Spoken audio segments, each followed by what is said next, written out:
We are now live, fellas. Wait, Norris doesn't have his polo on today, so he's not going to be as crazy. Oh no! Don't get it twisted. Anytime I'm wearing the brand, it's time. Don't worry. Don't worry. I'm gangster. Let them know what time it is. Let them know what time it is. Number one, before we even get to the introductions, Norris Cole, are you 5-0? You know what I mean? Call me 50. Call me 50. You know what I mean? Hey, if I can't do it, homie, it can't be done. Hey, hold on. I mean, as a coach, I bet. Norris Cole, I bet. Call me Coach Cole, man. Me Coach. Okay. I rock with it. Appreciate all you guys joining us. We're going a little bit early, 7:40. We got Keyshawn Hall in the building. He's gonna be with us. He's gonna be with us very soon. He'll be on with us at 8 a.m. Pacific Standard Time, also 11 a.m. Eastern Time, and then 10 a.m. Central Time. There you go. You know what I'm saying? I get it. And then what's the China time? Let them know the China time, Ray. What's the China time? Oh, we early tonight. It's 11:41. We're good. I bet. Ni hao. Hey, yo, yeah. When is Chinese New Year? Oh, we got that BP. You guys are seeing live and direct. Okay. It kind of froze a little bit, but we good. All right. What time is it in China right now? It's 11:42 out here. We early. I'm still on the same day. We early. Now let's get into the introductions. You guys know what time it is.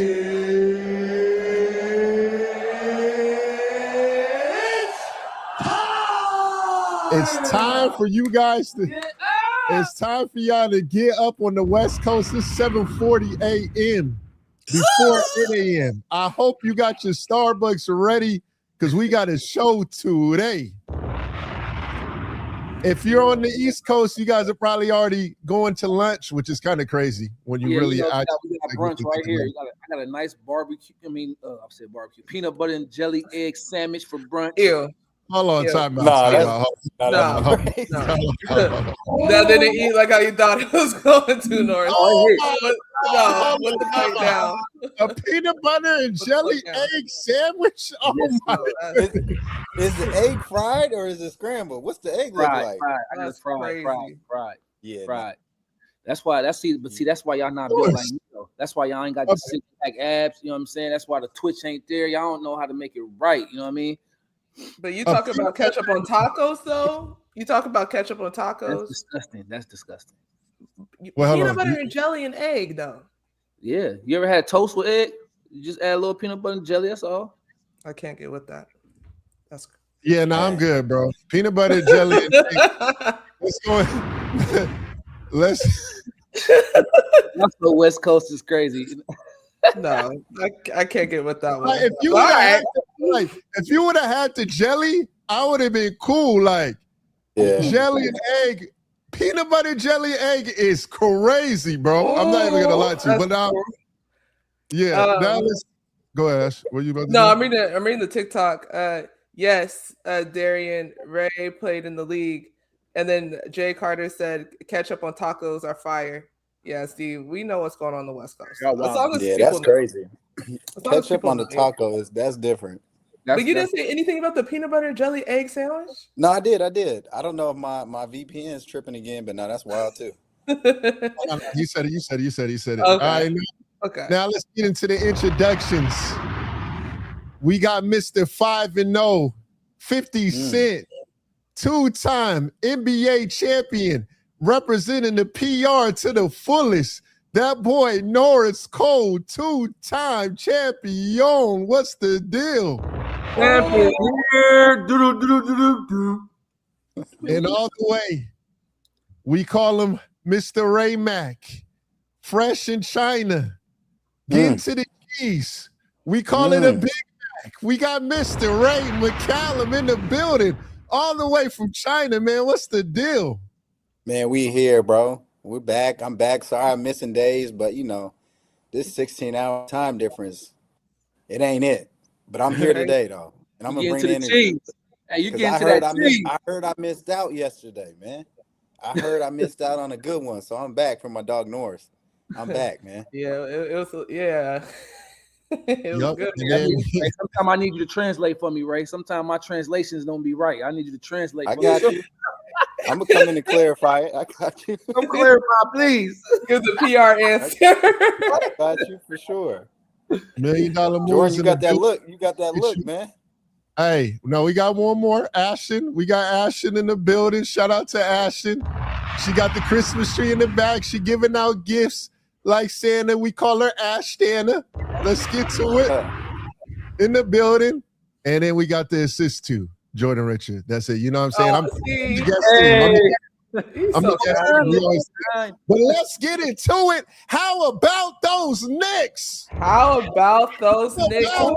Knicks? Hold on, Norris. I don't hear the reaction that you know what I'm saying? When Wemby went crazy, you were in there going crazy. But now them Knicks came in, you know, doing what they doing. You know, we call that boy Dre's. OG did his thing. And then the same day, huh? Yeah, OG did his thing last night. I gotta give it to him. Yeah.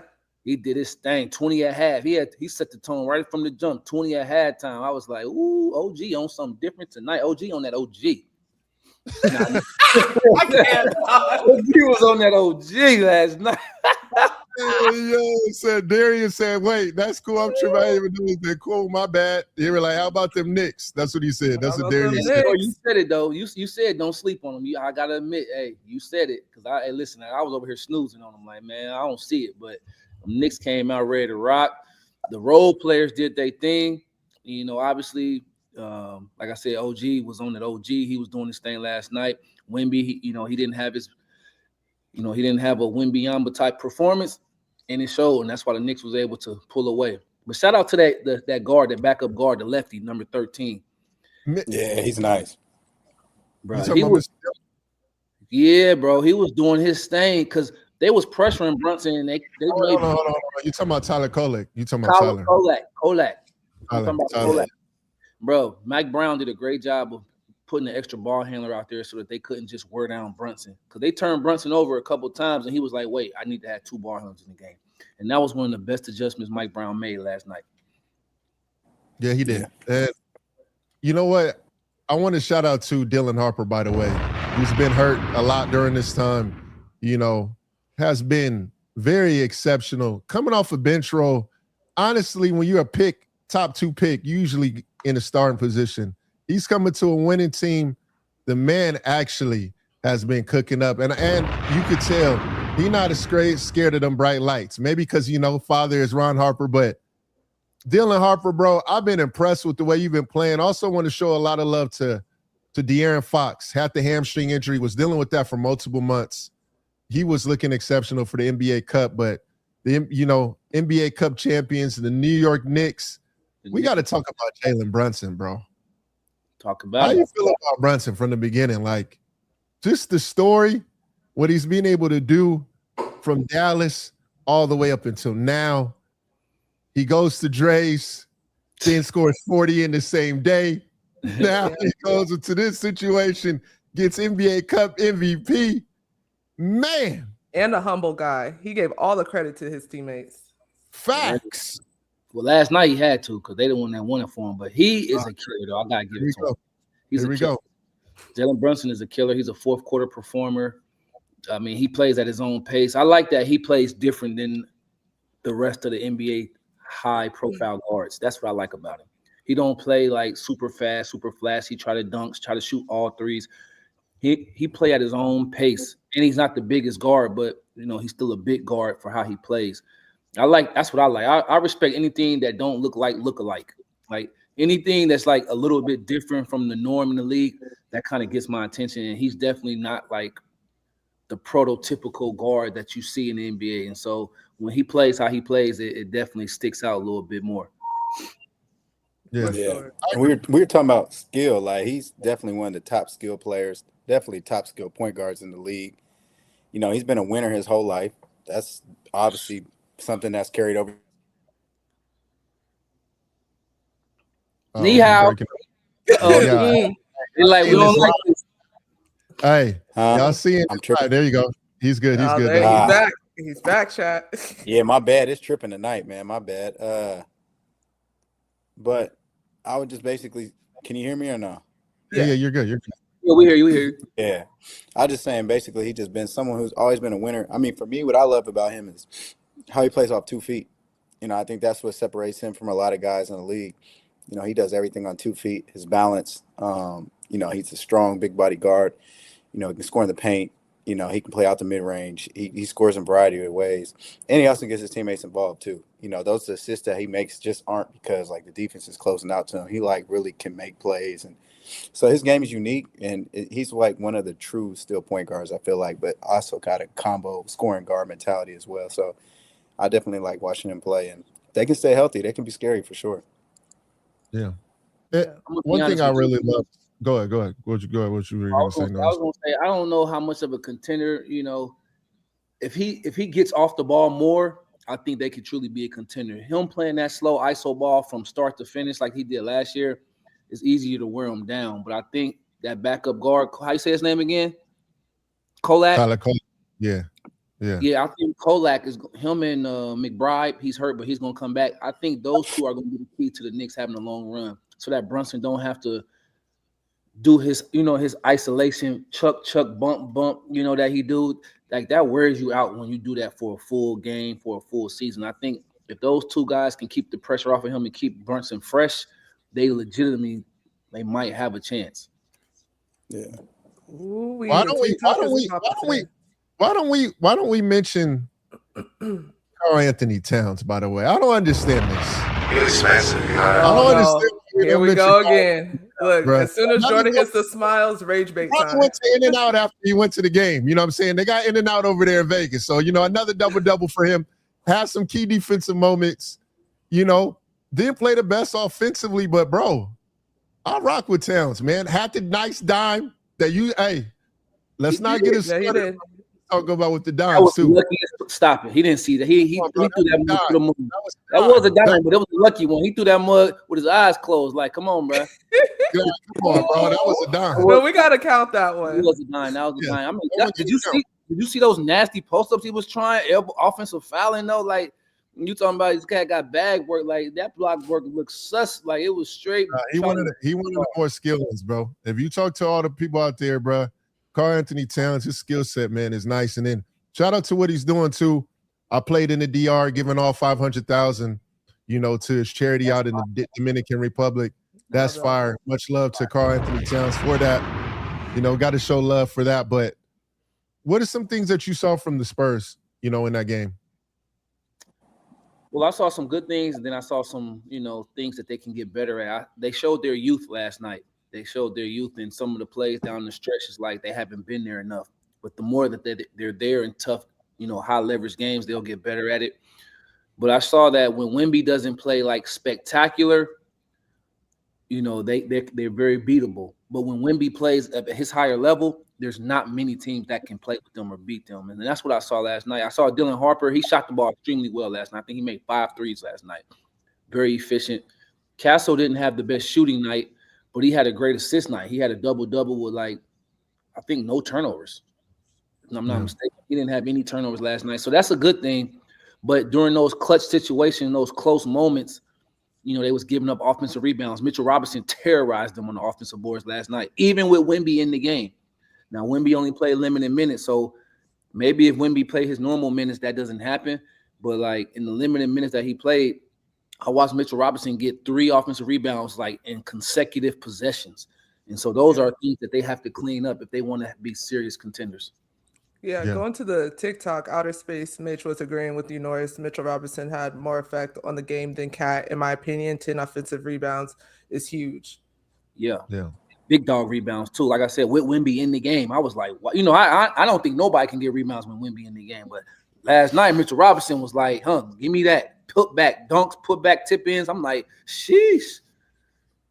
Yeah. How do you guys feel about him coming off the bench? Do you feel like that should have still been the game plan for yesterday?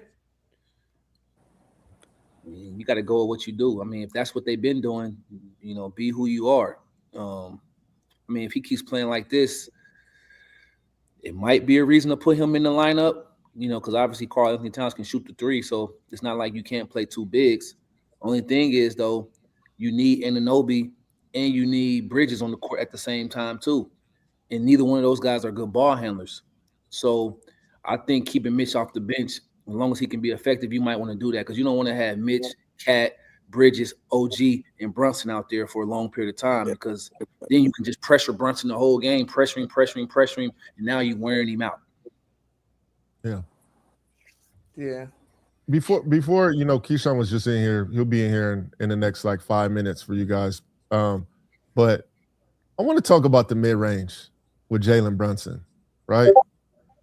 This guy's mid-range game is not only is it elite, but as a small guard, if you're a coach out there, if you're any type of person that wants to show someone else who to watch as a small guard, a lot of y'all should watch Jalen Brunson, bro. Just to be honest with you, bro. Like when he gets to the elbow or he gets to the nail where you can't bring help, it's a bucket. And his post-up game is elite. He got like 3 signatures. He got that 2 hangs to the little side step pull up. He got the pull up. He also got the drop dribble spin. And if you get that knee up fade, it's a problem. I don't know why we go away from the mid-range. All the elite ones have a mid-range game. All of them. So I don't understand why we go away from the mid-range.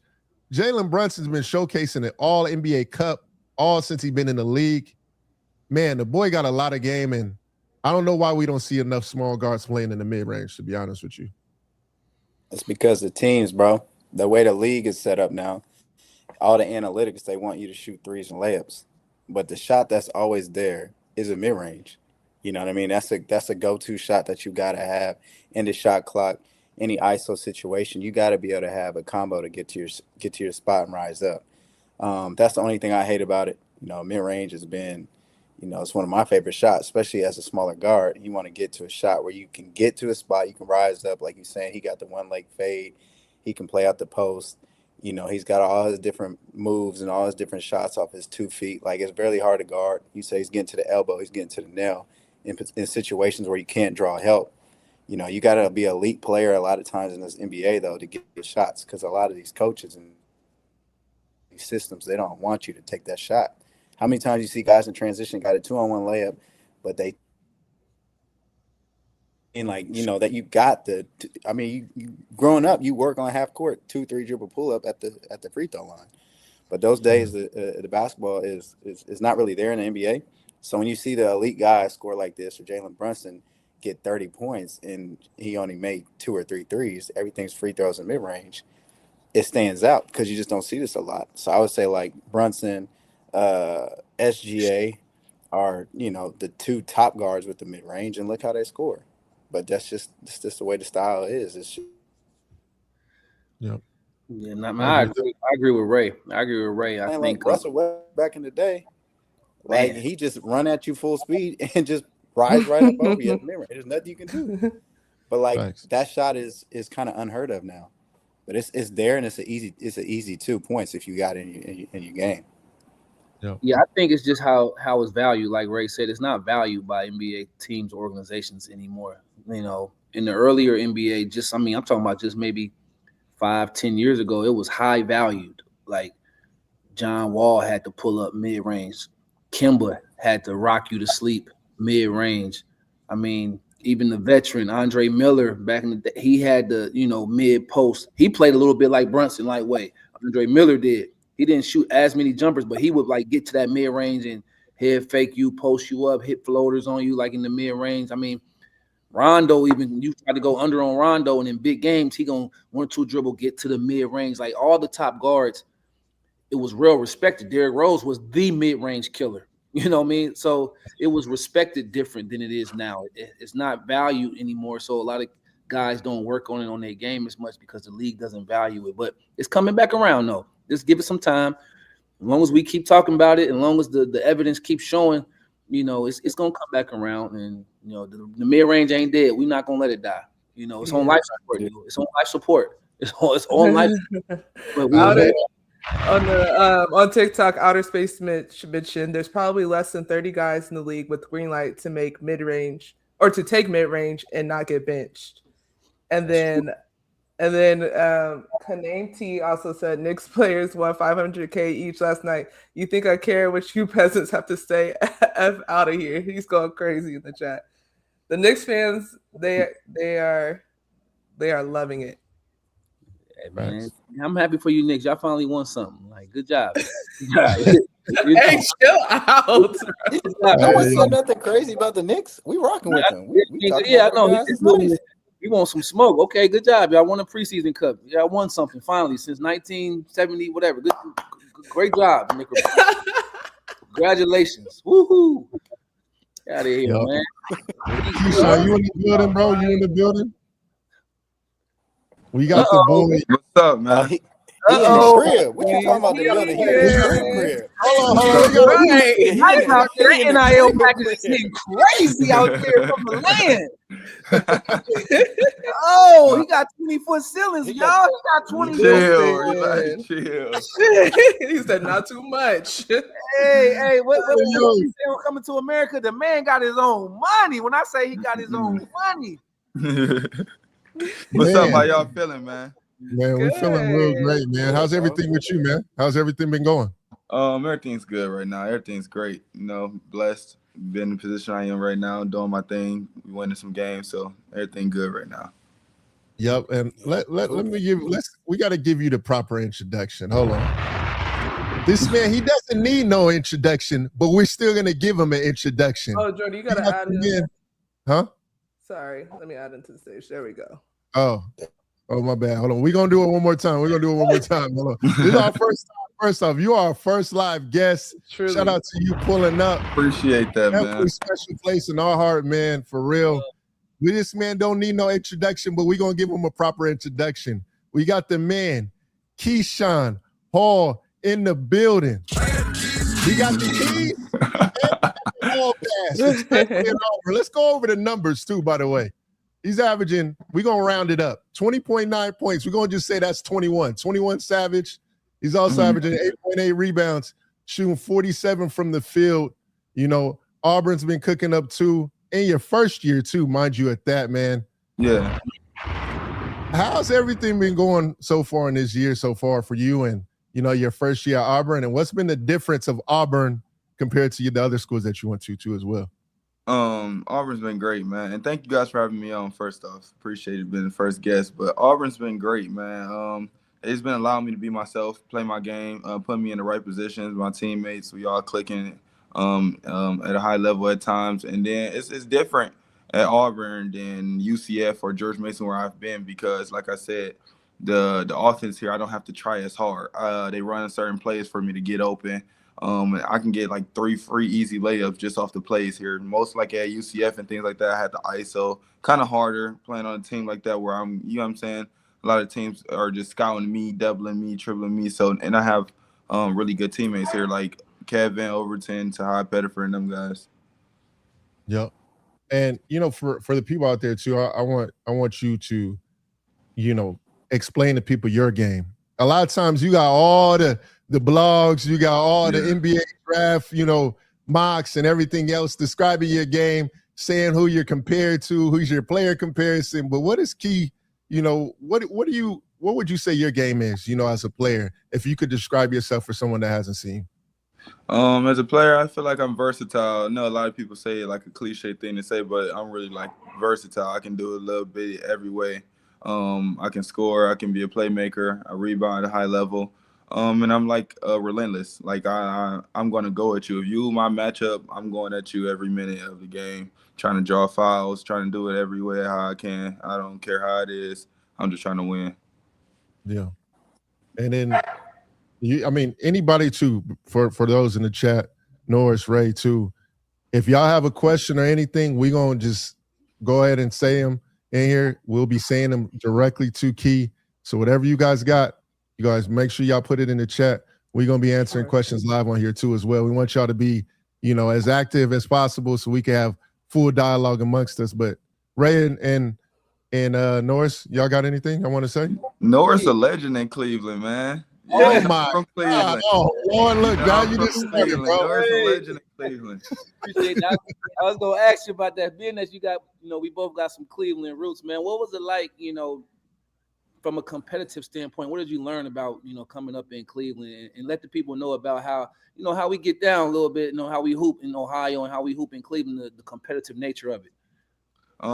It's very competitive. It's like grimy. Like it's like a lot of kids up there in Cleveland, even in Ohio, don't have much. Like a lot of people, you don't see a lot of AAU scouts coming up to Cleveland, coming to watch high school games and things like that. So you got to grind and get your name out there. So like even growing up, like I didn't play a lot of AAU as much growing up. I played at the Rec Center, going up and down with my friends. We playing every day for money, things like that. So it's real like physical. It builds like a structure, and you like, man, it's killed or be killed up there because you have nothing already. So you're trying to get somewhere. So you didn't have a trainer? Oh no, growing up I ain't have not one trainer. I did all up and down the king of the court 1-on-1s and that. I got a trainer. I got a trainer my senior year of high school, and it was like barely it was like his name Robbie Hart. That like Devin Booker trained. Oh, my boy Robbie in the building. Shout out Robbie. Yeah, a lot of the top prospects, Devin Booker, a lot of guys, man, Robbie. But I'm glad you said that. How important has playing been, for you? And you talked about a little bit, but in terms of development, because nowadays we got what we call the cone guys that just playing cones, and then when it comes to really competing and really scoring against fives and making reads, they can't do it. Yeah, nah. I mean, don't get me wrong. I don't say a trainer is like, I don't want to bash the names and say it's bad to have a trainer, but like that's not gonna work when you're going up against a real guy guarding you. You know what I'm saying? You're gonna have to get in the field and play 1-on-1. Like the only thing I use a trainer for reps and confidence. That's what I use a trainer for, reps and confidence. Like if I want to get a lot of shots up certain ways, that's what I use for. But going in game, playing different, I'm going to play 1-on-1 or things like that a defender is on me. So that builds confidence in me. If I know I can do that, I get my reps up, that's going to build confidence. But if I know I can do it against another defender, that's going to make it much better. Yeah. Man, make sure we listening for the people in the back. It's cool to get your trainer, to get your reps up, but when it's time for the live bullets, you got to have live competition. 1-on-1, 2-on-2, 5-on-5, 3-on-3. You got to get your live reps, because the only way to know if those reps that you did work is to turn around and then go play.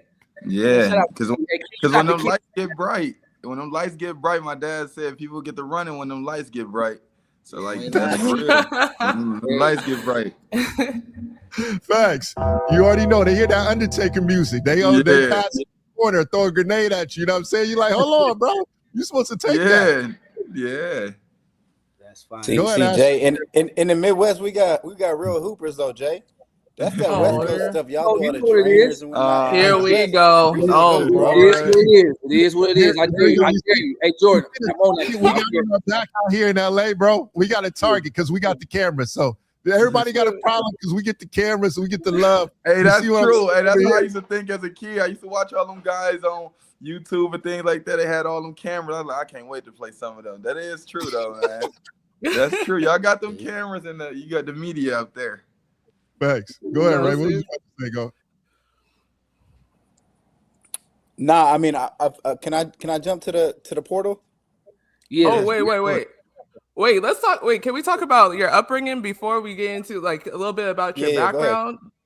Because I listened to an interview and I heard you have a extensive gaming background, and that was like your first love before you even got into basketball. Like your family kind of like pushed you into that route. Can you talk about that transition from,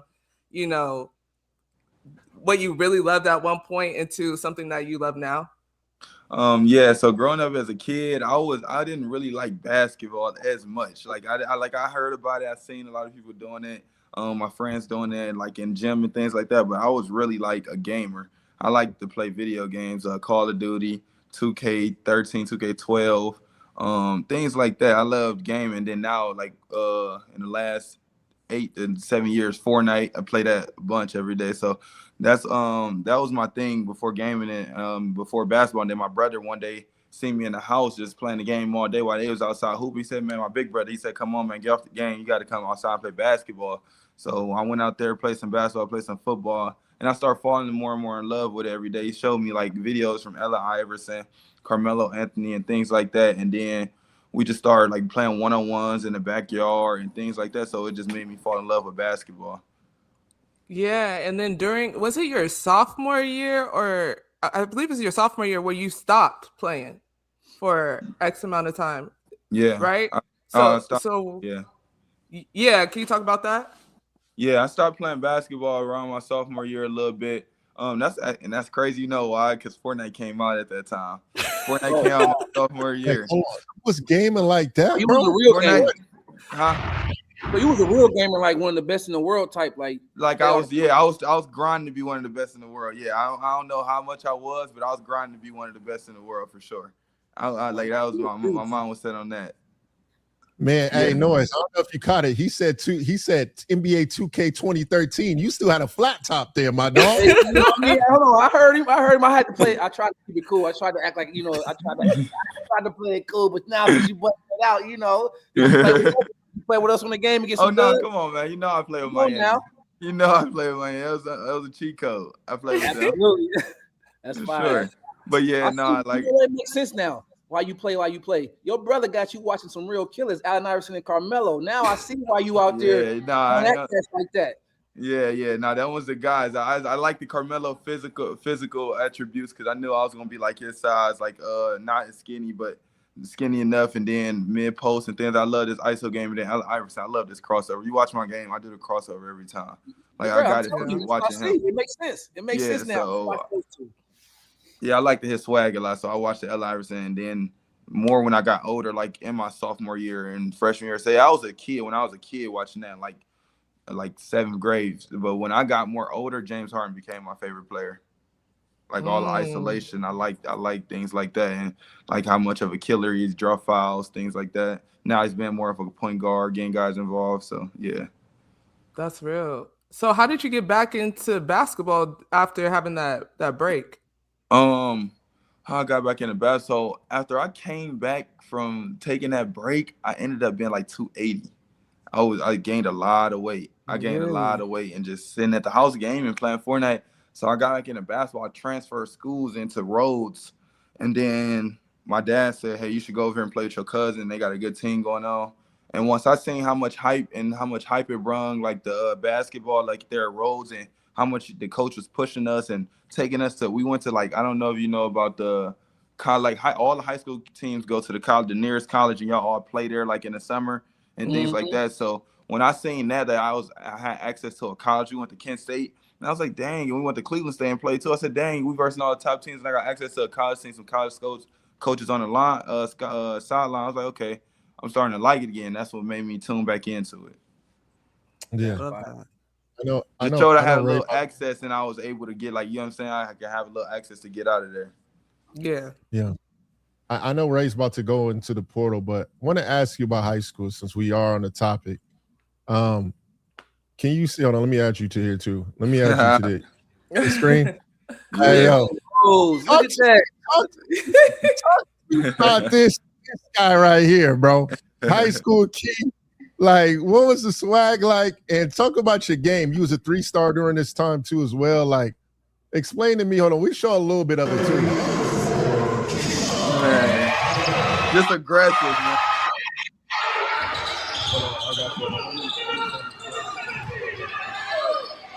Hey. But go ahead. What was you saying? But man, that's when we was playing in the trenches, man. We went to go play Tech. We went to go play Tech. They right there in the projects. So they was like a top team. So we went to go play them. So, I had to be aggressive that game, try to do what I can and win. Things like that. I that's when I came back from basketball. Look, I didn't have a full game. Like, I couldn't shoot it as much. I didn't have enough confidence to shoot it as much. So I was doing a lot of layups, got bigger and things like that. I was playing the power forward position. You know what I'm saying? So yeah, it was just like that. Yeah. And then you ended up going to UNLV. Like, recruiting wise, when did you first get your first offer? And then also going into, the first time you got your first offer, and then also, like, how did you develop? Like, where did the development portion come from? Since you said you were gaming, like, how was that process? So, man, my first offer was my senior year. my senior year playing AAU. That was my first time playing like AAU on a national circuit. I played AAU like in Cleveland, like in Ohio. You know how it's local AAU tournaments. Played them. No, it wasn't really coaches there. So my first time playing AAU on a national circuit, I finally played on one circuit. It was the UAA circuit, the Under Armour circuit. So I finally played with Ohio. Yeah, I played with Ohio C2K. My first game was in Atlanta. It was actually close to Alabama. It was here in Atlanta. I picked up 16 offers in one weekend. Picked up 16 offers in one weekend. And all the college coaches on the sideline. That was the first time people actually had a visual of me and seeing me playing like that. So I guess a lot of coaches was intrigued, especially with my size. So that's when I started picking up offers, and it started rolling. And offers just kept rolling in. Then I went to Denver Prep for my last year of high school. I went to Denver Prep where we played a lot of good teams. We played Donda Academy. I played IMG, things like that. Mm-hmm. So I ended up committing to UNLV right after that. For the kids out there that go through the same process as you, being a 3-star, you say you didn't have any offers, kind of going into your junior year. What can you say to those kids out there, going through that same process, then going to transfer like you did, going to a Denver Prep? Because I see a lot of kids hit the transfer portal in high school, Yeah. What can you say to those guys out there that kind of looking at your journey, kind of thinking about doing the same routes? Man, my biggest thing is always bet on yourself. I've been going by that for a long time, just betting on yourself. Like, a lot of people still wouldn't think I would be here where I am now. Like, you know what I'm saying? Some people still shock the moves I'm making now, you know what I'm saying? So it's just always betting on yourself and knowing what you can do and never getting comfortable. I never try to get too comfortable with certain things and things like that. I always want to be on my toes and, like, you know what I'm saying, just keep striving for a little more. So, yeah, I left Spates Academy, Maurice Spates team, and went to Denver Prep right after that.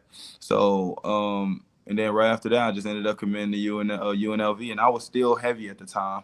I was still like 290 and things like that, 285. Mm-hmm. So a lot of coaches, like, I got the offers, but other coaches wasn't, like, it wasn't no big time offers wanting to come in and things like that. So I just committed to UNLV. I had like Illinois and like South Carolina and things like that, but I would like, obviously you strive to get bigger program.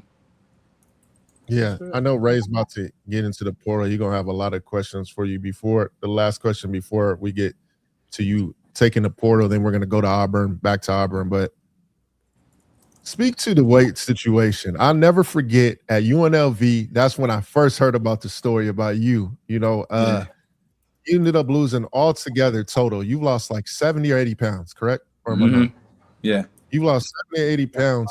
Man, explain how that process goes at UNLV, because I'm not going to lie. At Summer League, I'm going to Raising Cane's. I know the comments. I'm trying to figure out how you got a diet to lose 70 pounds going to college, because usually you put on that freshman. So how was that process? Man, so like when I was there,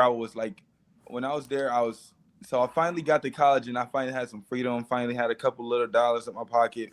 So I was going like to all, like you say, it was fast food restaurants. I was already heavy, and then when I seen them, I was just going to different restaurants like Five Guys, Chipotle every other day, like doing what I, you know what I'm saying? Doing what I wanted to do, kind of. And I just seen me gaining more weight, and I was like, man, dang. So once the season started, I'm already at like 290 or something my freshman year. And I wasn't playing as much. I wasn't getting no ticks. So the strength and conditioning coach, Larry LV, he told me, Scott, be quiet. He told me right after, like, man, since you're not going to play as much, you might as well just come right after the game and just start doing miles on the treadmill. So I was like, okay, I might as well do it. And so I was just doing that after every game that I didn't play. I ran like 2 miles. So once I started falling in love with running, I ran like 1.5 miles a day. Every day I ran 1.5 miles. And then I stopped eating. I stopped eating 2 times. I only ate 2 times a day. It was at 12 o'clock, at noon, and then 6 o'clock. I can't eat no more after that. And then I cut out all like bread, sugar. It was basically like a keto diet. Carbs and all that, on carbs and everything. So I cut all that out, and I just seen my body transforming fast rapidly. It was definitely unhealthy how my body transformed, because I wasn't eating and losing a lot of muscle, but I had to knock myself down and pick myself back up, kind of. For those who don't know what the keto diet is, it's basically a protein vegetable diet. You take out all complex sugars, all complex carbs. So basically eating grilled chicken with salads, grilled chicken or turkey and steak with vegetables, and every now and then you'll have like a brown rice or a sweet potato. Mm-hmm. Yeah, and then I just like I said, I didn't eat after 6 o'clock and 12 o'clock, so it was kind of fasting too. Yeah, that's 6 p.m. Yeah, 6 p.m. I can't eat after that. I didn't eat after that time. Wait, what time was practice? Was over there rumbling. Practice ended at like 12 o'clock at UNLV at that time. So that's why right after practice I can eat, and then at 6 o'clock I can't eat no more. Yeah. Wait, hold on. How does a kid stop their diet at? Not a kid, but you're a kid. Discipline. No, I was a kid. I was a freshman. It was discipline, man. I disciplined myself. Just drink water, drink Gatorade Zero because I wasn't drinking sugar at the time. Gatorade Zero and just play Fortnite. I'd just be in there and then like I'd just be on my game at the dorms. Where did that discipline come from? My father told me, man, you got a window of opportunity. You either take it or you get or it gets closed. You know what I'm saying? I can have the rest of my life to do the horse shit I want to do. That's what he'd say. The horse shit stuff you want to do, you have the rest of your life to do that. Right now, you should lock in while you're young and you know what I'm saying, try to get to it. Shout out to the fathers out there keeping it real with their sons. That's dope. Yeah. You we get Route 30, my guy. He take the Route 30 way. I like this. Oh, here, look at that marketing. Good. I gotta see you some sacrifice, get back inspired, bro. Because I like that. I like that. Man. Definitely, man. It's discipline. It was a lot of sacrifice because, man, I definitely wanted to do what I wanted to do, but I had to lock in.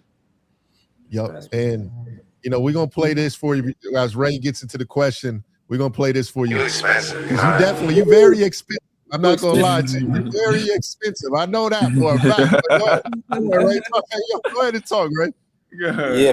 First off, can y'all hear me or is my internet tripping again? Now we got solid. Yo, Ray, I don't know if you noticed, Ray is currently playing in China right now. It is midnight. It's 12:22 over there. So my man is here locked in. It's super involved. The internet is tripping. Nah, appreciate you for being on, man. Nah, for sure. Now my question is, Go ahead. Bro. Hey,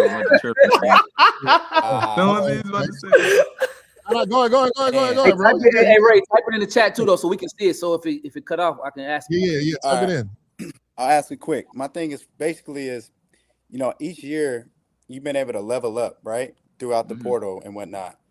But like every step of the way, you've gotten better every year. The numbers is going up. You're going to better and better schools. When you in the portal, like obviously there's the bread, right? You get more money each place you probably going.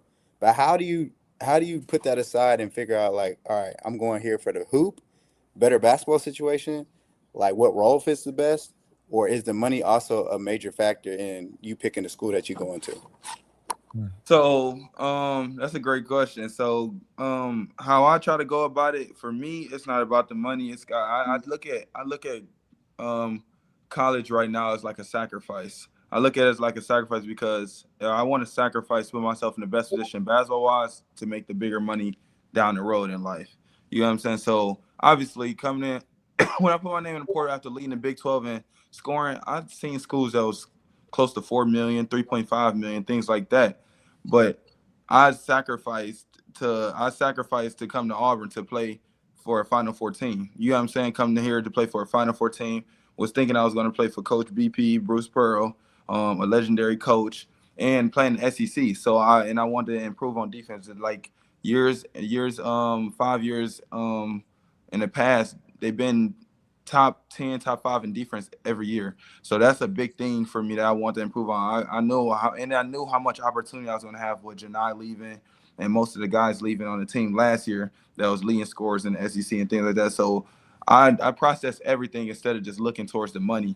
And it's like, yeah, that's what I'm going to do. So my whole journey coming up through the transfer portal since my freshman year was like, so a lot of guys usually they kind of bash a lot of players for hitting the transfer portal so many times. But when you're a guy like me that didn't start at a Power 5 school and things like that, you always want to elevate in life. So I always had to fight an uphill battle. So I can get looked at and criticized, but who's going to stay at a school let me ask anybody who's going to stay at a job where you're only making $50,000, but somebody offer you to make $150,000 the other job. Are you going to stay at that job?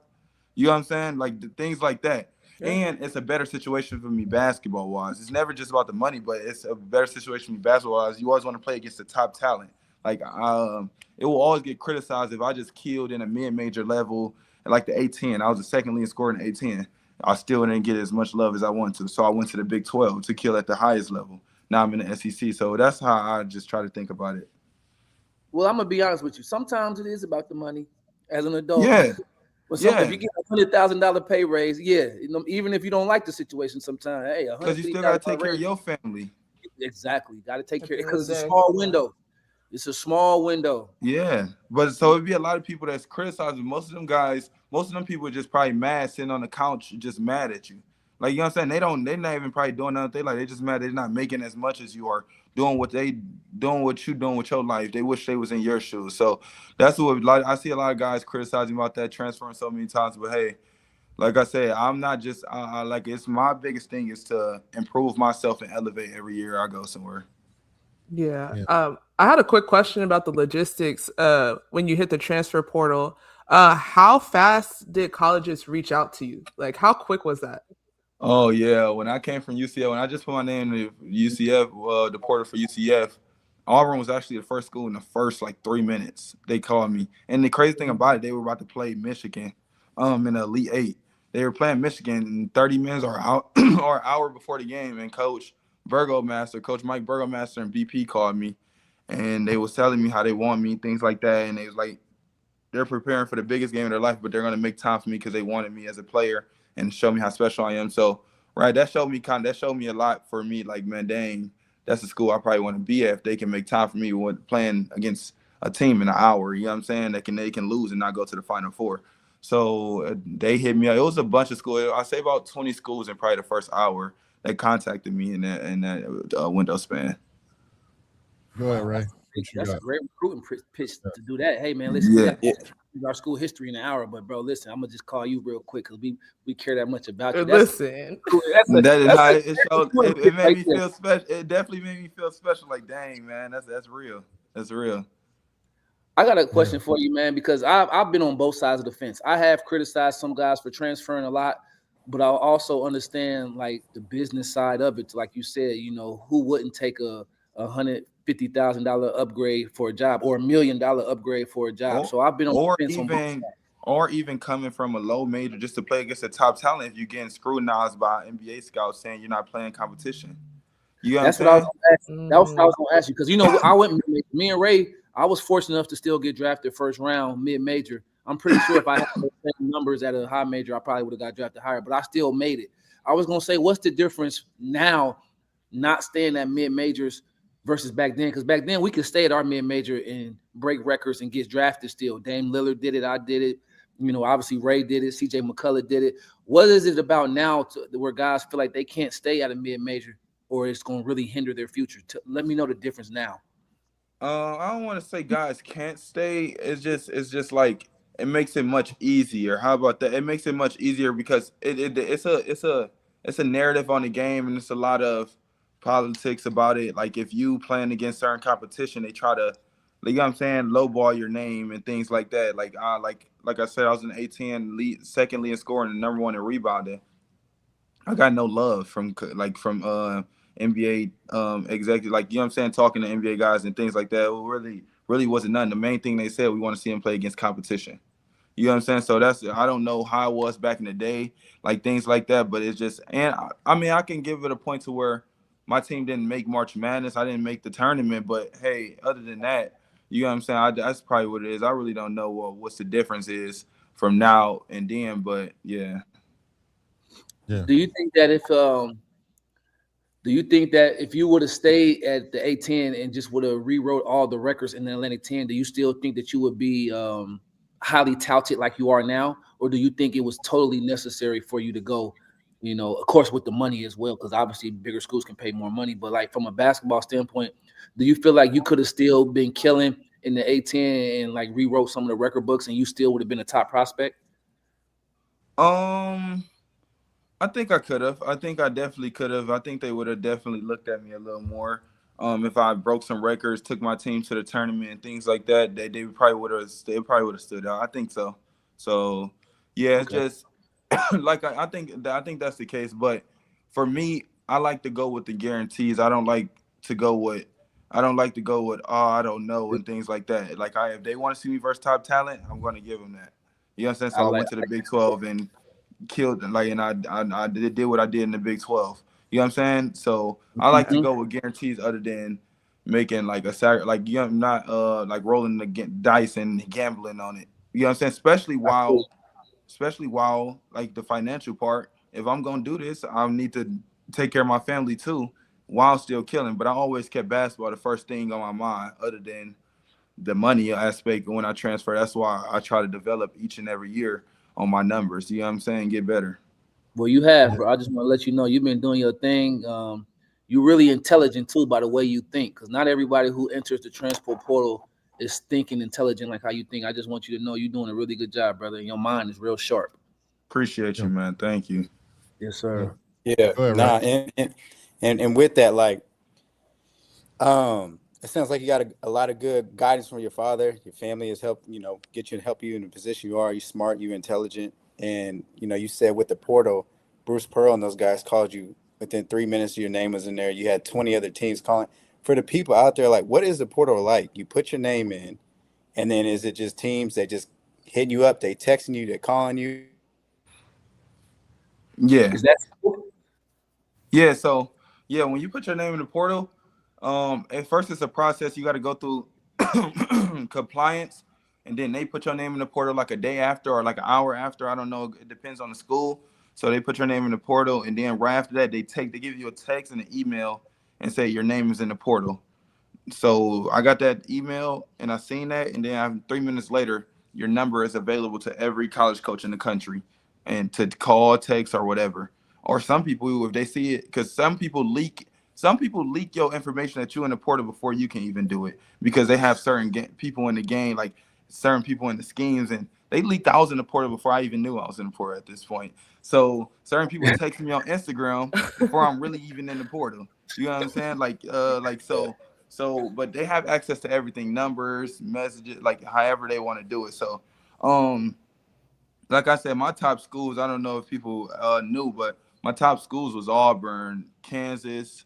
It was Auburn, Kansas, Kentucky, and who was the other school? I just forgot. It was Auburn, Kansas, Arkansas was one of them too. But it really came down to Auburn and Kansas. Auburn and Kansas was my top schools, and I ended up choosing Auburn.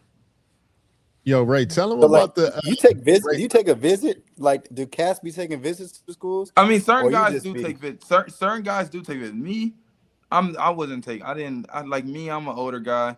I don't need a visit. Every school is the same. Every school has a facility. Every school has, you know what I'm saying? I just need to know the coaching staff. And me and the coaching staff got on the right terms. We had Zooms, multiple Zooms. We had great talks with family. And as long as we see eye to eye on the same page, I don't need to see a facility, a court. I'm going to put the work in wherever I got to. So, yeah. That's true. Hey, he's hey, big dog sharp. Hey, I like. Hey, listen. That's why he go get. Because he like I ain't care all the pleasure. I like that. Yeah, because people want to see all the glitz and glamour and the prettiness. I don't care for that, man. As long as you just give me a court, as long as we see eye to eye about the role I want to have and how I can affect the winning on the team, things like that. That's all I care for, man. I don't need to see all the different things at a football game or a football stadium and things like that. Hold on, time. He's different. He's different. He's different. You can buy your own house, your own condo. You can do that all on your own. Right? Exactly. I can go online and look at houses if I need to. Yeah. Talk that talk. Hey, y'all talking spicy in here. Hold on, bro. You are the second person that's told me this. Jeremy Rose said the same thing. He's like, I didn't even go to no visit, no nothing. Like, I had the meeting on Zoom, and then I signed the Baylor. I'm like, what? Yeah. Like, you tell me what's the point? Well, you tell me what's the point of the visit. You like, what's the point of the visit? Well, number one, you went to UNLV, right? Let's go through the list, right? UNLV to George Mason to Central Florida to Central Alabama. Maybe we bougie in Cali. I gotta go to visit Alabama, bro. So like, hey, no, I can't say Cali BSing because I was talking to Muscle Man, USC. you know Muscleman's from Breaksville, Ohio. He's from close to Cleveland. Yeah. No, I'm saying like maybe I'm bougie. I need to take the visit to Alabama to see what's going on. Yeah. That's what I'm saying. Oh yeah. So, like no visits. He's scared to go from LA to Alabama. That's what he's saying. He said he don't know what's in Alabama. Alabama. No, you can come down here, man. It's all love, man. Down here, they treat me right, man. I'm loving it. So you were cool. Like you knew the housing situation, everything was gonna be situated. You didn't need to go anywhere and like see no football game, no nothing. I was gonna ask you about that question. Like I don't need to see no town, or is it a dead town, or is it? You know what's the biggest thing for me? I don't party. I don't smoke, drink. I don't go outside and party. Like I said, I play video games, chill with my family. So I didn't like most people go to visits to see, is this a college campus or it's a college lifetime? Like, you know what I'm saying? I don't need that. I don't care for that. I'm gonna be in the house regardless. So I don't really care for that thing. Man, you sound like, you know what this sound me, and Ray, I'm gonna bring it back to you, Ray, because me and you we talked about this before. Same with you, Norris and Ash. It reminds me that Porter reminds me so much of playing overseas, because overseas, like we would do like, year-to-year contracts. And when you go to the next spot, it's not no issue, like going to the next. Like, whereas I remember if we had this conversation 10 years ago and someone, did your route and transferred 4 times, people would be like, yo, what's the problem? It's an issue. But explain that process in terms of that portal and nowadays, because when you first came in, that was 2022. That was the year before the portal, the name, image, and likeness happened, correct? Yeah. Like, you feel like anything changed with having the portal and like you being able to go to different schools and not being ridiculed for that? Definitely. I feel like so my first year at UNLV, I didn't make no money. I didn't make it wasn't no NIL. I think NIL came out that year. So it was barely NIL, but UNLV didn't have it. So I was just making stipend and still at the stuff like that at the school. But with the portal and things like that, I feel like you get criticized a lot more with the portal and things like that. I don't know how it was back in the day. You get criticized a lot because they so used to having the OG way. Stick it out at your school. You know what I'm saying? Stick it out at your school, be tough and things like that. It's not always about being tough and sticking out at your school. It's about making a better route and path for yourself in your life. You know what I'm saying? So that's how I try to go about things. That's really it. That's how I try to go about things. I don't try to it's not about me being soft and I don't want to stay there. It's about me having a better route and better for myself. You know what I'm saying? Put myself in the best position I can. Yeah. Right, what you got? I know you got one more. My bad, bro. Can you hear it? Yeah. You got me? Y'all got me? Yeah.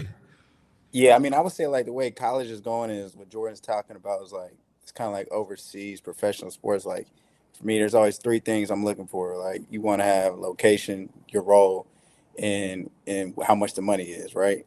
And in your situation and with college players, like y'all can get all 3. You know what I'm saying? Overseas, the pro side, you really don't get to sometimes pick the location. You might get the money, but you might not get the role. But this portal and this NIL is giving y'all the opportunity. You got hit a little bit. And it's tripping, huh? Yeah, you good. Go ahead. You said with the portal what? Go ahead. I don't know what you heard last, but what you hear last? You said with this portal and then I'm saying like with the portal, it gives these kids the opportunity to be able to pick location, role, and yeah, he breaking up. It's not the OGs, talking about like toughing it out and sticking out of school. These kids get an opportunity to pick the right route to try to get away to the NBA, set their families up, and I know it's probably freezing, it's chopping up, huh? You're doing all right. You doing all right. Yeah. So yeah, but I mean, basically, I guess I was just tapping in on the subject is, I mean, you can kind of pick all things that you want with the portal, but what's it like in your locker room with your teammates? Mm-hmm. Like I know some guys is looking at other situations, maybe just they going to get their bread and they're not really paying attention to the basketball part, or some guys is going because of the hoop situation. Like, what's that conversation like with your teammates? And then, like, your teammates there, like, I know some guys had their name in the draft last year. Obviously, this is your first year with them. They decided to come back, for their sophomore season. Like, what are those conversations about? And then some of those guys are making more money coming back to school instead of staying in the draft. We really I don't know how other schools is, but my school here, we really don't we don't try to bring up each other's pockets and talk about money. We don't, we leave that where it's at, because that can go down a hole very fast. So we try to keep that where it's at and just worry about basketball. For me and Tahad, man, I talked to, obviously I knew what he was doing. He was in the NBA draft process, then he came back. So I was happy he came back. We had a couple talks. I think it's gonna help him a lot to be a leader on his team. You know what I'm saying? Have the lead role, of playing the point guard role here at Auburn. You know what I'm saying? Then it's gonna help him a lot sticking it out with a first year head coach. You know what I'm saying? If we go to the tournament and make a deep run to show that he was able to lead a team to where it's not Bruce Pearl on the team, it helps his draft stock and things like that too. So we don't really try to get too deep into the draft stock talk, me and Tahad, or things like that. But we just talk about winning. We talking about stuff, basketball on the court, the best ways we can win, and just affect the game together. Keep it pure. I try to keep it pure. Yeah, because when you get to talking about money in locker rooms and things like that, you know how that goes. Certain guys that's not making as much probably get jealous, or certain guys, you know what I'm saying? So we don't try to talk about that here. Dang. That's respectful. But I'm sure, I know a couple schools that did, so I know what you mean, though. Another couple schools that do talk about it. Yeah, it could be bad. It could be messed up. Yeah, it can get very bad, man. What? And everything. I want to know how it was for you this time around with the transfer portal. You going to Auburn, and then Bruce Pearl says, I'm stepping down when my son's taking over. For you, was it a surprise? I'm pretty sure you had some dialogue before, about the situation. And I know it was haywire, because on social media it was on fire. So you being a part of that, was that the first time you dealt with something like that ever in your hoop career too? And then how was it for you dealing with that? So first, my freshman year at UNLV, the coach that recruited me, that was one of the main coaches that I was real close with to talk to a lot. He ended up leaving 2 months into my freshman year. He left. So I didn't deal with it as the aspect of a Hall of Fame coach and the head coach, but I did with an assistant coach that recruited me. That was going to be my guy to talk to. And then here, obviously, we had a couple talks. We knew it was probably going to wind down, but when it did, he let the leaders know on the team, the captains first, before he let any of the players know and things like that. So it definitely was hard, you know what I'm saying, because that's who I came here for. And most of the, I understand it's Auburn, but I came here to play for a coach like that because I know what he has done, what he does, putting guys in the lead in my position, how much connections he has, how much power, things like that, and how much he's won. You know what I'm saying? So I want to play for BP, you know what I'm saying? But I just still had to stick it out because the coaches, even though he left, the other coaches here was the same coaches that I was grinding with in the summer. So I ended up building a relationship with them. Then other than, I'm going to leave, and then we only got 30 days to play, because he did it to where we play in 30 days. So I can't build a connection with another team that fast. So I wasn't even thinking about leaving and things like that. I was thinking about sticking out with the coach, because me and SP had a great talk, which is the head coach now, Burgomaster, and things like that. So we all had an understanding what it would still be even when he's gone, because even though BP is a big thing why they have won, but the coaching staff around him is a big thing. They the same coaching staff that have won with him. You know what I'm saying? So they keep the family in the program, kinda. Yeah. Ashley, you got something? I just had a question about NIL, because we talk about if we back in our day, if we would have had NIL, we would be making blah blah blah millions of dollars. How is it with getting brand deals and stuff like that, and then having to put yourself out there? What's that process look like? So it depends where you at, because my school, Auburn, does a great job of showing me off. You know what I'm saying? Putting me on the top pedestal and things like that here. I got my own jersey. I ended up just getting me a billboard too, with a billboard here. Oh my gosh! Wait, we're not gonna go over that. Like that's not a big deal. They definitely do a good thing here with branding me, but and on social media, I have a decent amount of decent name on social media. So some people just come DMing me, texting me. So it comes like that. I don't really have to reach out and things like that. Sometimes I try to reach out. I'm still trying to get the 4-9 Chipotle deal, trying to get those 2 deals. But they're national brands. That's harder. But yeah, so. It just comes like with the school. If your school is preaching for you, or you have a good social media name, it comes like that kind of easier. You just have to negotiate and things like that. I know there's a million parents too, by the way, watching this and probably talking. You know, you have Kai, you know, momager, I would say. You know, how has that process been with her in terms of you guys working together and figuring out what deals and situations are the best too as well? Because I know a lot of times people don't realize a lot of people's family members are involved with their NIL decisions, you know, having that conversation too as well. How has that process been, you know, having her involved with it too as well?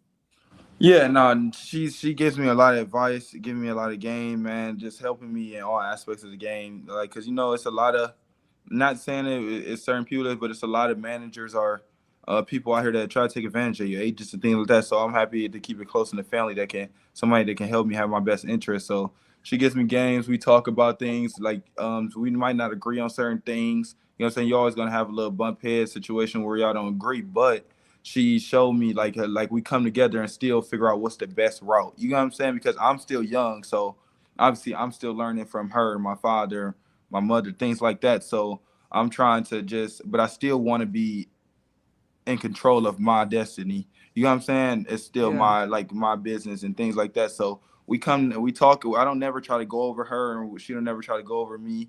We both talk about everything. She brings in certain certain people. She reaches out, like I said, still reaching out to Chipotle and things like that. So it just makes it best if you keep it in the family and the program, because most people try to take advantage of you. How far have you gotten to the Chipotle? He's about to get the car. Yo, facts. We're going to make sure we hit up Chipotle for you, my boy. Yeah. We might do some stuff for them at this point. Man. Bro. Man, they responded a couple times, but we haven't gotten nowhere, man. So I'm trying to get somewhere with them, man. Now, I don't know. It got to be something, man. That's my favorite food, you feel me? So that's all I really do, man. I just eat Chipotle, play Fortnite. EB on TikTok said, get Key that Publix deal. Oh, that too. Oh man, Publix too. I'm close along with them because they a sponsor of our school, Auburn. So it's like I first had Publix down there at UCF. It's a grocery store, but they make subs. They make I don't know if y'all ever had Publix. Fresh foods. Yeah, they got subs, salads, fresh chicken, fruit, everything. Yeah. Man, they make some good. They make some good food over there. So man, I've been trying to bust it up with them too, because I eat this. I eat spinach right from there. I eat spinach right with chicken tenders, mayo, cheese, things like that. I try to still stay away from the bread a little. So yeah, that Publix is one of the ones too. Wait, so this ain't no pocket question. Like for me, I came from a D2. I ain't even gonna lie, for me when I played overseas, like, do y'all want money or are y'all willing to take like free meals, bro? Because me, I'm taking the meals at Publix. Probably, I'm not gonna lie. And I'm Chipotle free, like we could talk. Or is it like, how does that work? Are you willing to do different situations depending on what place it is, or what? Or how does that go? Me, man, yeah, it just depends on there, because you can still build the relationship. And for me, it's about building a relationship. Because even if we don't do negotiations money now, we can do food and things like that, but then hey, once your name keep getting along more and more and more, you know what I'm saying, they're going to end up coming, they're going to end up saying, hey, let's do this, let's do that. You're just trying to stay in connection with them guys. That's how I think about it. Thanks. The long-term play. That's the long-term play. Yeah. Shot by Nye, my dog, you know, over there doing his thing with John Moran and the rest. He said, Key, a real bucket. Oh yeah. My guy, man. That's been my guy since high school. He's been my guy since high school, man. He's been definitely showing love since high school. Yep.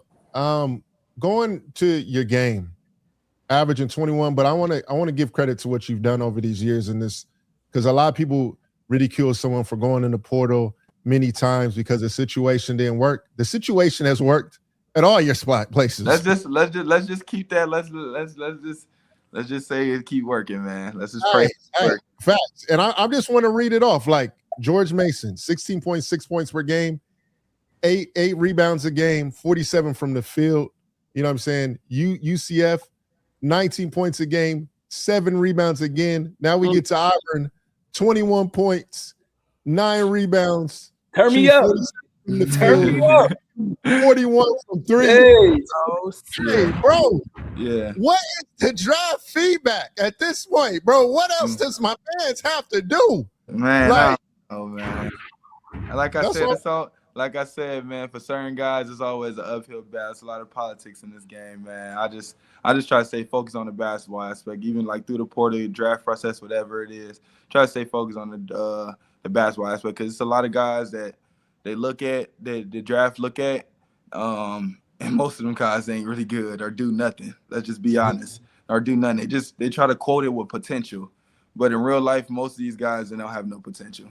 Most of these guys don't have no potential. They're not even disciplined enough, or they try to get these guys certain type of stars in high school. Let's look at it now. The guys that gave all these stars in high school, most of them not even drafted or even out the league. You know what I'm saying? So it's about putting in the work in the game, man. That's how I try to go about it. But it has loosened up. I feel like the draft process and things like that have loosened up over the years since transfer portal and NIL and things started. They start going after older guys too nowadays too. So we'll see how that thing works. And just like I said about keeping the basketball aspect, even in college with the transfer portal, a bunch of guys do the transfer thing for money, and most guys don't even get over 5-10 points a game at another school because they're worried about money, not their role, or putting in the work. They're worried about kicking in and spending money on different things, but not putting in the work and going to the gym. So it just depends, man. You right. I like your guys. You said a lot of the same stuff that we said. We see a lot of guys that's getting drafted, averaging 8 points, 6 points, and then they go to the league, and what they do just be the best. Like they don't try to get better. They just content because, oh man, I made it with this. I'm good now. You know what I'm saying? They let me get in here just with this. Like when this guy's really out here grinding, really out here putting in real pain. You know what I'm saying? But you know what I'm saying? Everything works out for the best. Absolutely. I was gonna say that. Eventually, everything's gonna work itself out, bro. Yeah. I kind of want to go back a little bit to how you were emphasizing like playing live. Kind of going back to like the trainer versus live situation. Mm-hmm. At school, who's the biggest person or like what's the competition like in practice? Like who do you guys be going out after? I know how I be popping off. I just seen him during the summer, so what is that like? You got Slee. Who else be popping off too? Yeah, we be going though. Yeah, we getting up and down, man. Everybody. Like, the hobby definitely getting off and getting his in practice, man. It be a lot of stuff talking, a lot of people talking, especially when we first got here. People ain't know each other, trying to get used to each other, and you got what I'm saying, assert their dominance on the team. Yes, sir. Yeah. So I was just like how I was getting off. Obviously, I don't guard hard because I'm a bigger guard, so we let our point guards handle that and shooting guards. So, but he was talking his stuff. Keyshawn Murphy was talking his stuff. A lot of guys on the team was getting off, man. A guy I'm really surprised with on the team that took on like the challenge of like guarding me and still being like, you know what I'm saying, productive in practice, and one of the better players in practice is Sebastian Adam Williams. I don't know if you know him, a freshman on our team, Power 4. He's been definitely doing his things and trying to get better. One of the best defenders, one of the best all-around players. So yeah, it definitely gets spicy in there a lot. I done that like freshman, sophomore, junior year. I like talking crazy. I don't even be chatting no more in practice. I just do me and just, you know what I'm saying? Just be quiet. You already got 1,000 points, don't you? Yeah. I got in real life, man, it's crazy because I really got 1,000 points in 2 years if you look at it. Because I really didn't play my freshman year at UNLV. My UNLV only had like 80 points on the season. I had 1,000 points combined with George Mason UCF. You know what I'm saying? Mm-hmm. So I got 1,000 points. So I just be like, hey, I know what I do. I don't need to try to talk back and forth with these guys. But it'd be funny when you do entertain them, though. It'd be kind of funny when you do entertain them. Yes, sir. Man, that's crazy. I remember them days. Yeah. Hold on, let me go right here. SEC games are you looking for? Yeah. Speaking of, let's ask TJ. TJ has a question. You said, what SEC game are you looking forward to the most? Man, man, for real, I would say every game, but I don't want to do that. I'm gonna shoot a real game at you. I would say probably Arkansas or Kentucky. Probably, no, actually, give me Tennessee too. Tennessee. He said I need that too. Yeah, he got 3 of them. Yeah, give me them 3. He got 3 circled. Yeah, give me them 3. I'll take them 3. I'll them some good games, man. Well coached teams, good programs, and it's a couple guys I need to see. Yes, sir. Yeah. Yes, sir. Hey, hit list. He's so from the way. Hey, listen, it's crazy. I ain't gonna be like, you know what I'm saying? You gotta be real. You know, a lot of people want you to sugarcoat and things like that, but it's real, man. You gotta definitely go after the top guys, top teams, and things like that. Hey, bro. Yeah, I like that. We got something in common, Key. Yeah. For sure. Jordan, make sure we get the date. Get the date of the game, Jordan. I want to make sure we watch that. Yeah, for real. Yeah, Clip that up the next day. Listen. And you know, just for, you know, people out there too that are playing and going to a school for 4 years and having that confidence throughout their draft process, because I know a lot of times when you're like, man, I got to go back to school after I just did this.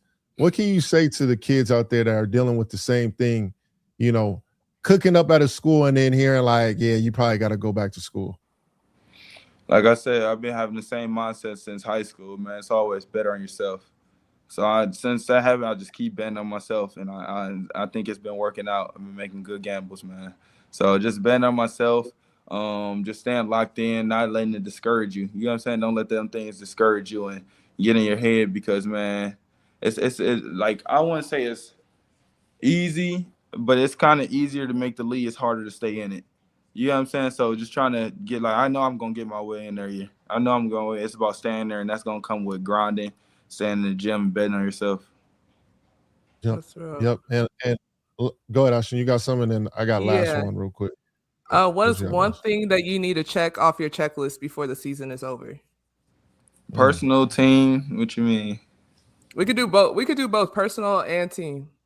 Team wise, man, I wanna win. I wanna, like, be a SEC champion, and I wanna at least make a run to the Final Four, try to get a national championship, something like that, man. I wanna definitely, like, I'm not gonna just say, hey, we're gonna win the championship. I don't want to be like certain people that say that, but I definitely want to make a deep run in March, like at least to the Final Four, Elite 8, big things like that. And then personal goals, man, I'm gonna shoot you straight. I want to be SEC Player of the Year and lead the conference in scoring. Simple as that. And I want to just continue to keep getting better at the things I need to get better at. And that's like off-ball awareness on defense and things like that. Like just having a lot of energy on that side. Yeah, I'm glad you said. Shot said, "What's the?" He said, "Can you talk about the transition from being a big guard to where you're at now?" Because everybody does say that they are a big guard too as well. You play a lot of power forward too as well. You know, small forward. They have you actually all around the floor. Yeah. Zone defense. I've watched a little bit of your film. We'll show like 4 clips of that, and then we'll be done. But talk about that real quick. Since big guard, I got it from high school. But it really translates to how I play, man. Like I can play inside, outside. Like I go to the post, I can isolate, I can come off screens, push in transition, get guys involved. So, and then I'm 6'7". So around that height, stuff. Here we go. I knew that was facts, right? We gotta get to that. Yeah, but so I'm that height. So I just wanted to like my father always said, don't have a one-dimensional game. Try to have an all-around game. So I try to work on a little bit of everything so I can do a little bit of everything, like the big position, guard position, and everything. So that's a big thing for me right there. And they put me at the power forward position because I'm my height, but not a lot of forwards can stay in front of me or guard the way they can. You know what I'm saying? So that helps me. And then they play me at the 3. They put me all around the court, though. Yeah, that's fine. I got something for you too, real quick. Just want to show a little bit of your knowledge. I don't know if you can. Let me just. First time getting this going live. Let me make sure the sound. Mind you, we have around 200 people watching right now. That's fire. That's fire, man. Love, dog. Thanks for everybody watching. Appreciate it. All right, so look, we're gonna do a little bit of action. This is my first time doing this, so shout out to you, dog. Yeah. You said you like Iverson, so I'm gonna throw a little lob to you real quick. Hold on, let me go to this first clip. Let me go to the first clip since we talked about AI. You don't have to tell us what the play is, but first off, tell me to look. I'm gonna play it first, and then I'm gonna go back, and then you tell me some things you were looking at during this read. All right.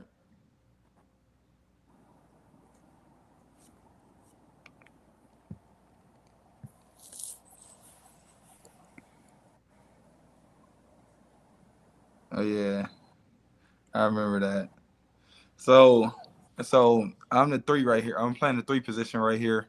And I'm doing the Iverson like a cut over to get the ball on the other side of the wing, the left-hand side of the wing. So I have 2 reads. I can either reject the screen or come off of it and shoot a 3, or get it to the other side. So me right here, I had to get open. I should have got open tighter on the 3-point line. They forced me out to get open. That's good defense by Morez.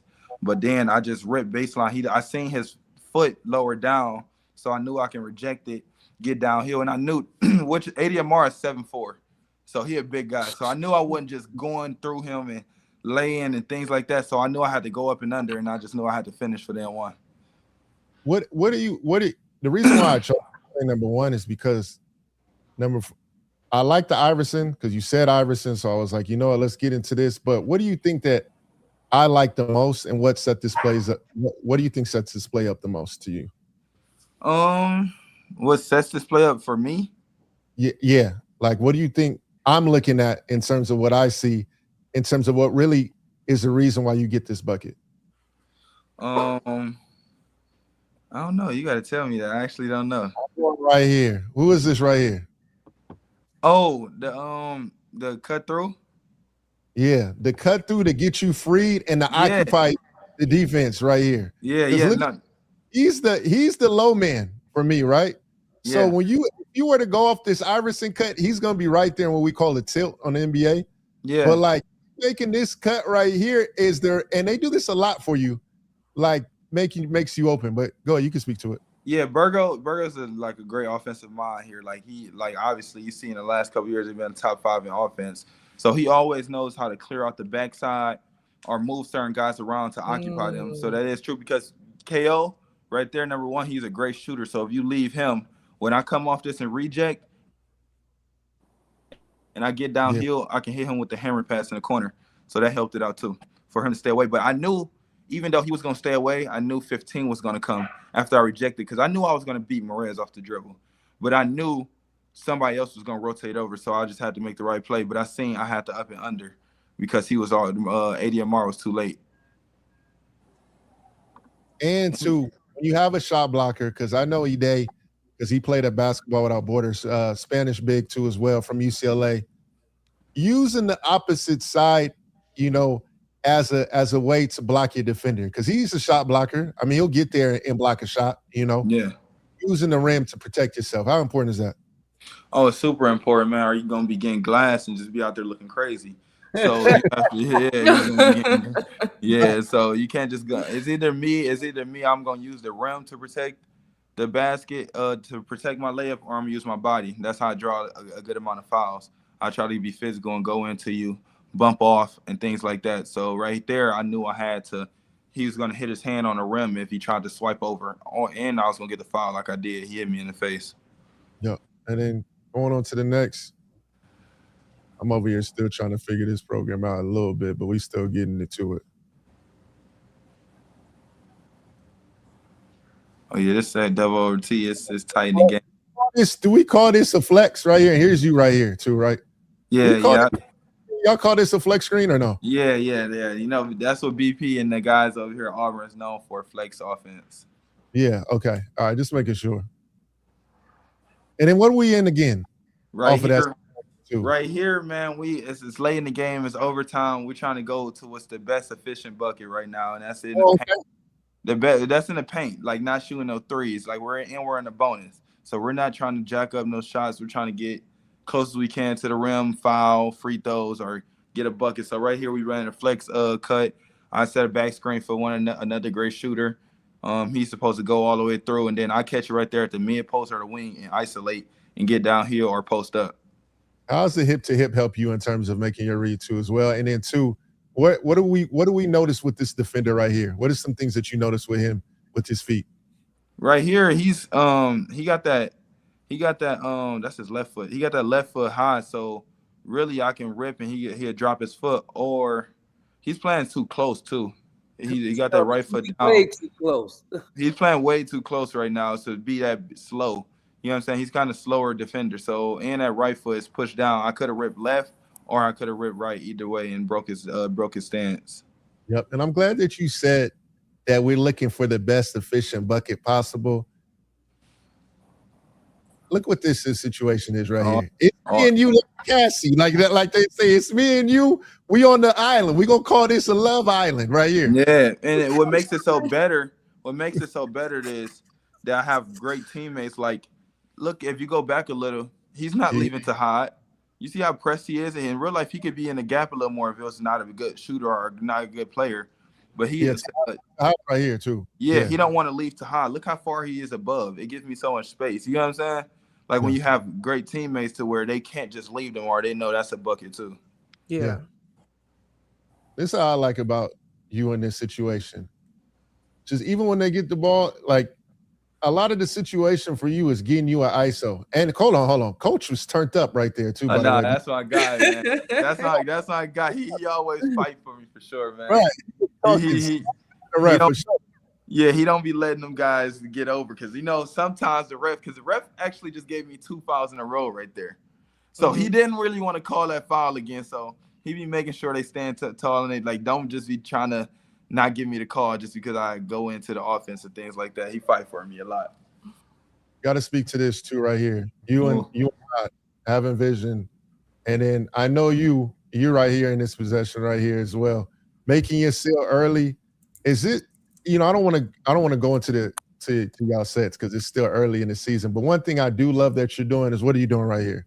Oh, I'm sealing, posting up and pointing to the basket, throw over his head. Because like the coaches always say, the 4 or the 5. But now since I'm playing 3, say 3, 4, or 5, or one of you guys be the first ones down to run the floor and seal under the rim so we can get easy baskets. We don't have to run the play, don't run it. So this is nothing. This is just a free offense right here. Just me using my body. And I know y'all run a lot in practice on this, but I'm just gonna highlight him, and then I'm gonna highlight here too as well. We got a 4-out 1. We got a 4-out 1-in situation, meaning we got four players out, so we can get this ISO in this matchup that we want for you. Yeah. How y'all get into that? Go ahead. Yeah. So like I said, the first big run down, then the other guys stay above the free throw line, and the other big man trail to play. He's supposed to be trailing, but he's trying to set him a pick, but he's supposed to be trailing on the other side, so we can have the whole backside to throw the high low. To throw the high low, or to get in the post position and just throw it in there. Yep. Then you get it. And then look again. What were we checking? Right now, so I obviously know if I make another dribble or come closer, they're about to come double team me. So I'm waiting to see how they're going to react before I move. I see Darian down there, Darren Williams, right there at the block. So Phillip, number 38, the big man on the other side, he's supposed to dive through and take his man out the play right now. Oh, I'm thinking you going for this flare here. Yeah.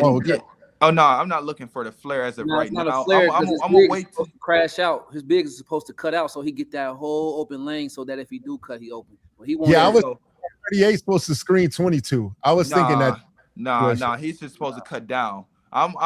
He's just supposed to cut down. Now, if that open up the flare, that's gonna be my eye vision. But first, I'm trying to let the play develop before I make a move. I want him to cut down, get out the way, and then I can really see everything. So high hand. So now that I know it's an ISO, because nobody has came yet.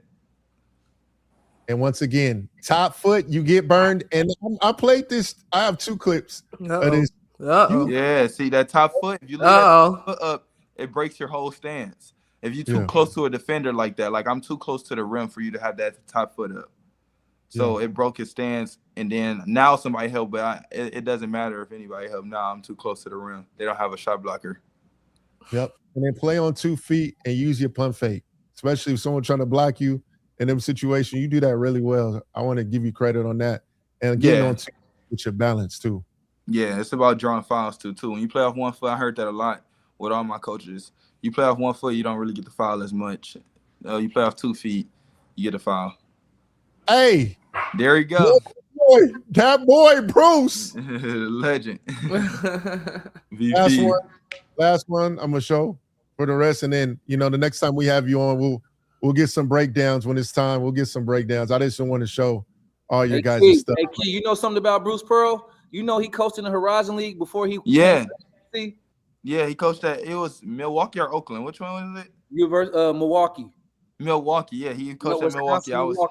Yep. Yeah, I was hip to that. I heard about that. Bro, he was a legend in the Horizon. I heard he used to win a lot. He did.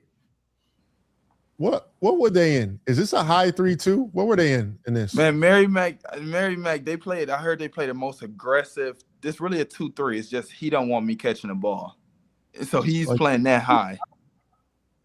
It's supposed to be a 2-3, but he don't want me catching the ball. So they play aggressive 2-3. So yeah, I actually got extended. I should have just got open. I should have used my body. So he extended me kind of far. So boom. We're just trying to swing it around. It's a play right here. I don't want to say the exact name of the play. Don't say it. You good. Yeah, but it's just like you're trying to move them guys around. Then the shot clock got low. So I could have shot it, but I pump faked. And I want to attack that right foot, that high foot. That's what I want to attack right there. Top foot every time. So boom, they came over to double teams because I know they're so aggressive in their traps. I mean, in their 2-3. So if you look at the shot clock right there, it's 4 seconds, 3 seconds. So when I got down there, I knew I had to make a fast tween cross. Boom. And I knew he was finna. You're looking at 10 or you looking at the post? You're looking at 10, right? Come for the double. Yeah, I'm looking at 10. I'm not looking at no post. It's over with. It's 4 seconds left. That thing going up. It's 4 seconds left. If I get some of the posts, it's gonna take too long to do a move down there. Right now, it's about scoring right now. So tween cross, I knew he's coming, so I had to do a high spin pickup. I thought he was gonna keep pursuing, but he actually didn't. See, that's why I do the high spin above my head, but he didn't keep pursuing, and I had to throw a floater, basically a spin floater. The float. Oh my goodness! Yeah, it was 1 second on the clock. It's not pretty, but hey, they don't play man. They play 2-3 the whole game. For you going baseline, those are tough, areas to go because a lot of times some people tell you, that extra man is the sideline. I mean, is the side, but you don't see that. So can you speak to that? When I go baseline, I'm looking aggressive, so I don't even think about that. Like, you got to stop me getting down there, and then if you do, I can flip right into Barkley unless you're doubling. So if you're doubling, I'm getting it out of my hands, but if not, I'm just flipping into Barkley. So most guards can't flip right in, start backing down. They just get trapped and get pushed out of bounds. I have a bigger body, so nobody's going to rarely push me out of bounds. Flip into Barkley, then I still have the post work. I can go front rim, get to the middle, or pass it out. Yeah. Or if I beat him baseline, I just take off and then try to attack the rim, foul, or in one layup, something like that. Yeah. Rock with it. Hey, Key, I gotta get off here, Key, but I just want to tell you, man, keep doing your thing, bro. I like how your mindset is. You real sharp on the court and off the court. And, obviously being from Cleveland, I'm always pushing, repping for you. I'm going to get your information from Jordan. I'm going to try to sing some stuff, you know what I mean? Yeah. Keep doing your thing. Keep killing. Hey, keep killing. No mercy on nobody. No doubt. Yep. Appreciate you, man. No doubt, man. That's big from you, bro. I appreciate it. No doubt, yes, bro. Sir.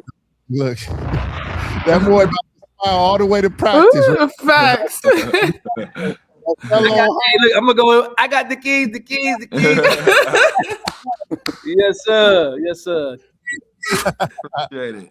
Appreciate you. Anybody else? Y'all got the last one? TJ said good luck Saturday. Yep. Yeah, we got produced Saturday. I forgot what time, but we do got produced Saturday. Yep. Yeah, right before Christmas break. Yep. Appreciate you, TJ. Ashten and Ray, any y'all got any last things? I just have one. I always kind of ask players, that before they enter the league, is there anyone that you look up to, like that's currently in the league, or someone that you've always looked up to just in general? Yeah, it's a couple of guys. Obviously, LeBron is one of them. He's from Cleveland. I like how his lifestyle is, how he keep it. He works. You know what I'm saying? How he's able to stay in the league, longevity. But the person I watch the most in the league to this day, I like his game, his play style is James Harden. Obviously, I like James Harden. He's left-handed. I like a little Julius Randle. And then a guy that I watch that's out the league is Carmelo Anthony. So them are the 3 guys that I look up to right now. Yeah. Well, 4 because LeBron, yeah. Thanks. Those are monsters too. We got to hear that. Yeah. And then Ray, you got any last one too? I don't know if Ray can hear us. Ray, you can hear us? Man, that Wi-Fi beating it up. BTA. I don't think he can hear us because he got a straight face. He sure do. That's why I'm like, I don't know. And we're smiling and everything. My boy's serious. Hey, shout out to Ray, number one. And, all the way got this stuff going. Yeah. Something in the chat. Oh, he's writing something in the private chat. He said, my joint all froze. That's what he said. Appreciate you, Key, man. Really appreciate you, number one, first, being our first guest on the show. Appreciate you, dog. And 2, for your journey and everything that you have going on. We definitely want you on the show again.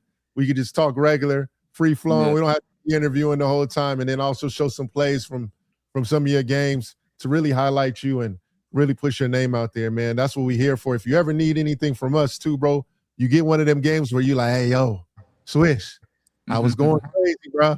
Need to take. Yeah, just hit us up, man. Always fan, dog. I got you. I appreciate you guys bringing me on now. It's all love, man. For sure. Before you hop off, Ray said, I can hear, but tell him I said, keep going. And then Ray said, give Key my gamer tag for Call of Duty. So we'll give you that offline. Okay. Say less. And where can the audience find you at? Yeah. Man, they can find me on Instagram, XKEYY. That's really, I just be on Instagram. I don't be on too many other socials that much. Got you. Yeah. Yep. Find me on the game too. Hit me up if you want to play. All right. You, bro, for sure. I'm on Arc Raiders now, so I don't know if you're on that yet, but nah. But before you go off, bro, we're gonna end the stream. Leave your computer open so we can save the files, bro. I just want to let you know before you go.